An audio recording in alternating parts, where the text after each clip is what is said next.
fraud. It's as simple as that.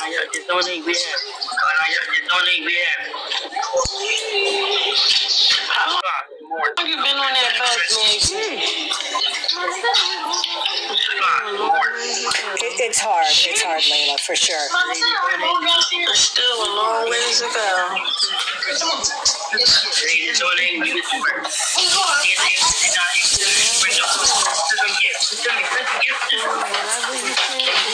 Yeah, that was true.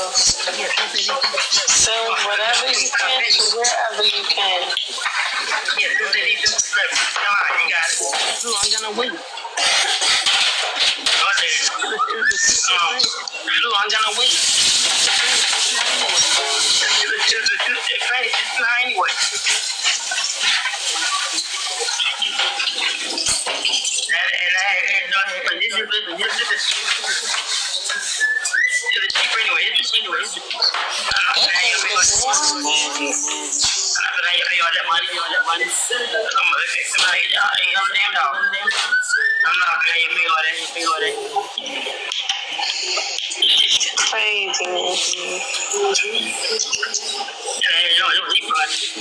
Tiff, what up? Hey, so I just want to point out the obvious because I got blocked for pointing this out in her chat. Mm-hmm. She was asking for money for Ubers and whatnot to get to Ohio before the supposed family mystery member passed away. Yep, exactly. And the money wasn't coming in, so now all of a sudden someone's passed away. So of course people are going to question whether or not this is legit. Exactly. She was already trying to get to where she's going. She wasn't getting the funds, and now someone's passed away. Yep. So, hello? Listen, all you need to know is what that Shishima said, that said, even if she is scamming. What? Right. And it is our money. It's taxpayers' money at the end of the day. And because she is receiving so many resources, there are a number of resources set aside to help people in her situation for situations like this, such as complimentary travel for bereavement. But that's the thing. She's not traveling for bereavement. She got this. She said she was going here a long time ago, so it's not bereavement travel. And the other thing is, I don't know if you were in here, but there was a guy in here telling her that. I was. You heard it. That. I was here for the whole record and everything. I've been here the whole morning. Yeah. They were saying that there's organizations that'll help you pay. Yeah. She doesn't want to hear any of that. And this was somebody that has sent her money in the past, and she said, I don't care about the past.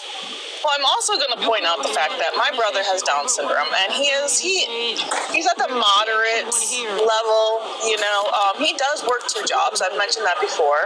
However, I would not be able to live with myself sending him on a 17-hour bus ride by himself to go somewhere where the bus is going to stop. You're probably going to have to change buses or load back up.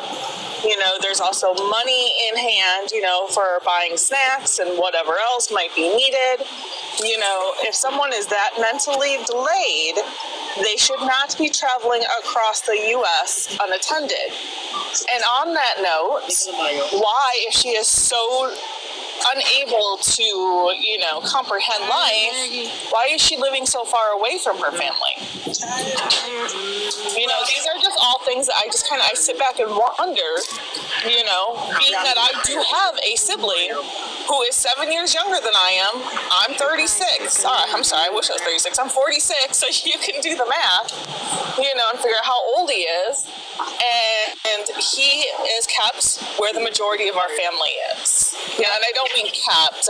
He lives with, a high population of family that are right there to assist him when needed. Obviously, we want him to function as much as he can, but we're not going to say, oh, you know what, you live here in Minnesota and we're all going to go live in Texas. And, if you need something, you got apps. You got apps. Well, I'll tell you what, excuse me. it doesn't sit well with me, you know. There was a police record in her name in Cleveland where I'm not sure exactly what happened, but she was brought up on charges with the housing association in the city of Cleveland regarding something. I think her mental capacity and whatnot is not what she is playing off on the internet. I think she is misleading and misrepresenting herself. Yep. I think she is just a big old scam altogether. Yep. There's a lot that doesn't sit well, you know. And again, all you have to hear is this: she has a GoFundMe for $1,400 to be able to have services for somebody, and we're still not sure who it is. And last night she was all ready to take $100 out for her trip. So it was roughly $5,000 for the minimum package for my father to be cremated 3 years ago.